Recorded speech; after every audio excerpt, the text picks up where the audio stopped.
കൃഷ്ണ, ഞാൻ എന്തും സഹിക്കാം. പക്ഷേ മറ്റുള്ളവരുടെ മുന്നിൽ എന്നെ അപമാനിക്കുന്നത് എനിക്ക് ഒരിക്കലും സഹിക്കാൻ കഴിയില്ല. എന്തിനാണ് ചിലർ എന്നെ അപമാനിക്കാൻ ശ്രമിക്കുന്നത്?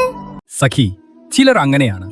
ഒരാൾക്ക് ഉള്ളിൽ സമാധാനമില്ലെങ്കിൽ അവർ മറ്റുള്ളവരുടെ സമാധാനം തകർക്കാൻ ശ്രമിക്കുന്നു. മറ്റൊരാളിൽ സമാധാനം, ആത്മവിശ്വാസം, സന്തോഷം എന്നിവ കാണുമ്പോൾ അവരുടെ ഉള്ളിലെ അസൂയയും അഹങ്കാരവും പുറത്തേക്ക് വരുന്നു. അതിനാൽ അവർ വാക്കുകളോ പെരുമാറ്റമോ ഉപയോഗിച്ച് ആ വ്യക്തിയുടെ സമാധാനവും സന്തോഷവും തകർക്കാൻ ശ്രമിക്കുന്നു. പക്ഷേ കൃഷ്ണ, മറ്റുള്ളവരെ അപമാനിച്ചതുകൊണ്ട് അവർക്ക് എന്ത് സന്തോഷമാണ് ലഭിക്കുന്നത്?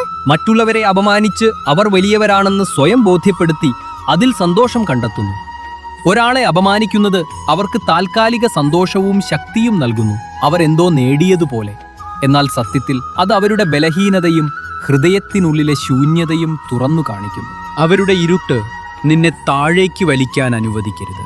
എല്ലാ അപമാനങ്ങളെയും നീ ചെറുക്കേണ്ടതില്ല. നിന്നിലെ ശാന്തതയാണ് നിന്റെ ആയുധം.